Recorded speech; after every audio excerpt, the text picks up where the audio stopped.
அண்ணா சீரியல்ல நாளைக்கு என்ன நடக்க போகுதுன்னு பார்க்கலாம் வாங்க வீடியோக்குள்ள போலாம். அண்ணா நீ கூப்பிட்டு வரலைன்னா அவ போனா போட்டு விடு, அவளுக்கு என்ன அவ்வளோ வீம்பு அப்படின்னு வீராவும் ரத்னாவும் ஒரு பக்கமா பேசுறாங்க. இதை கேட்ட சண்முகத்துக்கு அப்படியே ரத்தம் கொதிக்குது. என்னல சொன்னீங்க? போனா போகட்டுமா, அவ யார் தெரியுமா? நம்ம எல்லாத்துக்குமே அம்மாவுக்கு அம்மாவா வந்து காப்பாத்திட்டு இருக்கிறவ. அவளை இவ்வளவு ஈஸியா எடுத்தெறிஞ்சு வீசி பேசிட்டீங்க.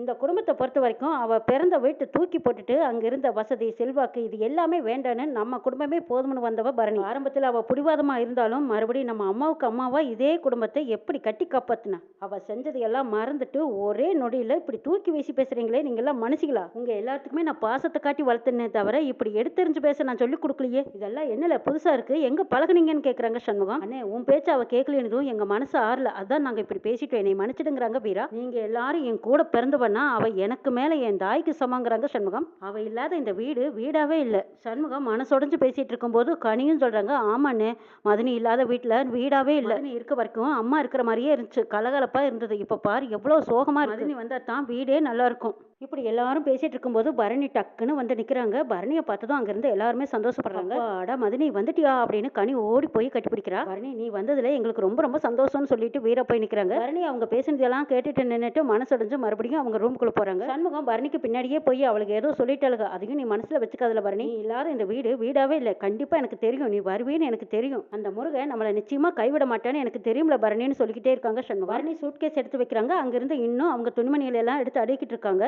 பரணி நீ என்ன முடிவு எடுத்திருக்கேன்னு சண்முகம் கேட்குறாங்க. நான் கண்டிப்பா அமெரிக்காவுக்கு போகத்தான் போறேன், உன்னோட பேச்சுக்கெல்லாம் நான் கட்டுப்பட்டு இருக்க போறதா இல்லை. இது முடிவான்னு கேட்குறாங்க. ஆமா இதுதான் என்னோட முடிவு, இதுல எந்த மாற்றமும் இல்லைன்னு சொல்லிட்டு பரணி கட்டன் ரைட்டா சொல்லிட்டு போறாங்க. பரணி நீ நிச்சயமா அமெரிக்காவுக்கு போக மாட்டேன், அந்த முருகன் கைவிட மாட்டாங்கிறாங்க. அதெல்லாம் உன் முருகனே வந்தாலும் என்னை தடுக்க முடியாது, நான் அமெரிக்காவுக்கு போறது தான் அப்படின்னு சொல்லிட்டு பரணி அவங்களுக்கு தேவையான பொருள் எல்லாம் அந்த சூட்கேஸ்ல எடுத்து வச்சுக்கிட்டு இருக்காங்க. நான் அமெரிக்காவுக்கு கிளம்புறேன், அது உன்னோட முருகனால கூட அதை தடுக்க முடியாது அப்படின்னு சொல்லிட்டு பரணி அங்கிருந்து ஆட்டோ பிடிச்சு போறாங்க. சண்முகத்துக்கு என்ன செய்யறதுன்னே தெரியல. உடனே கோயிலுக்கு போறாங்க. அப்படி முருகா எனக்கு ஏன்டா இப்படி சோதனை மேல சோதனை கொடுக்குறேன்னு தெரியல, என்னோட உசிரே என்ன பிரிஞ்சு போயிட்டு இருக்கு, நீ தான் எப்படியாவது தடுத்து நிறுத்தி பரணியை என்கிட்ட கொண்டு வந்து சேர்த்தணும்னு வேண்டிக்கிறாங்க சண்முகம். பரணி என்கிட்ட வந்து சேர்ற வரைக்கும் நான் ஏதோ குடங்குடமா கொண்டு வந்து உனக்கு தண்ணி ஊற்றிக்கிட்டே தான் இருப்பேன், அது வரைக்கும் நான் உன்னை விடுறதா இல்லை. எப்போ நீ கண்மொழிச்சு என்னை பார்க்குறியோ அது வரைக்கும் நான் தண்ணியை ஊற்றிக்கிட்டே இருப்பேன்னு சண்முகம் குடங்குடமா குளத்துல இருந்து கொண்டு வந்து ஊற்றிக்கிட்டே இருக்காங்க.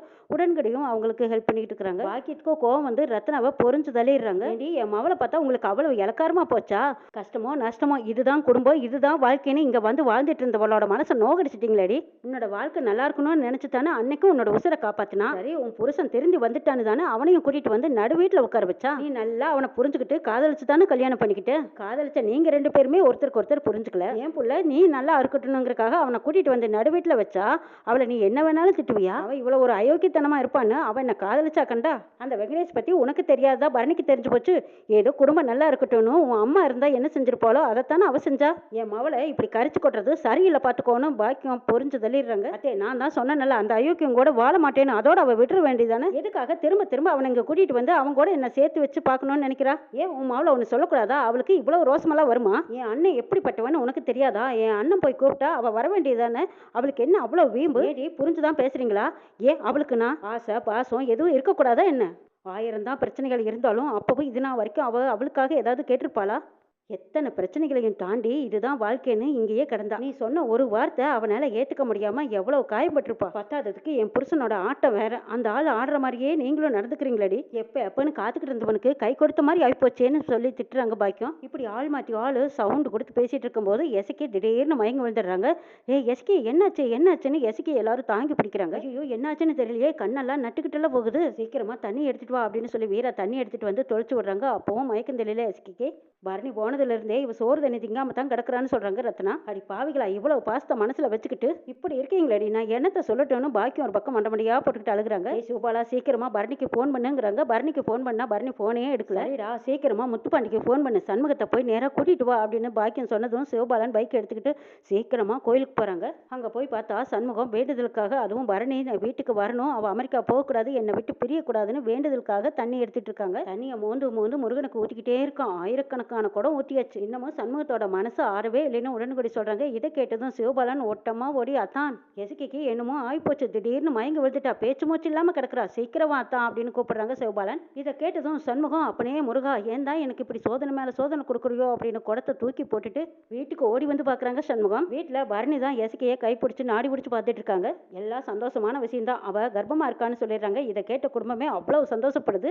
அப்பாடா, எவ்வளவு திருப்தியா இருக்கு பரணி, ரொம்ப சந்தோஷம், சந்தோஷமான விஷயம் சொல்லியிருக்க, எங்களுக்கு ரொம்ப ரொம்ப மகிழ்ச்சிங்கிறாங்க. வேற நேரத்துக்கு இந்த மாத்திரையை கொடுத்து சத்துள்ள உணவுகளை சாப்பிட சொல்லுங்கன்னு சொல்லிட்டு பரணி கிளம்புறாங்க. ஏ பரணி, எங்க போற அப்படின்னு கேட்கும். நான் ஒரு டாக்டர், பேஷண்ட்டை பாக்குறதுக்காக வந்தேன், என் வேலை முடிஞ்சது, கடமை முடிஞ்சது, நான் போக வேண்டியதானே அப்படின்னு சொல்லிட்டு பரணியே போறாங்க. பரணி, நீ எங்களை எல்லாம் விட்டு போய்தான் ஆகணுமான்னு வைகுண்டம் வந்து கேட்கறாங்க. எல்லாமே முடிஞ்சு வச்சு மாமா, இதை பத்தி பேச எதுவுமே இல்லைங்கிறாங்க பரணி. என்னத்தா பரணி இப்படி சொல்ற, இப்பதான் நல்ல செய்தி சொன்னேன், எங்களை விட்டு போறேன்னு சொல்றது ஆலமரமே சாஞ்ச மாதிரி இருக்குது பரணி, நீ போகாத எங்களோடவே இருந்துடணும் வைகுண்டம் கெஞ்சி பாக்குறாங்க.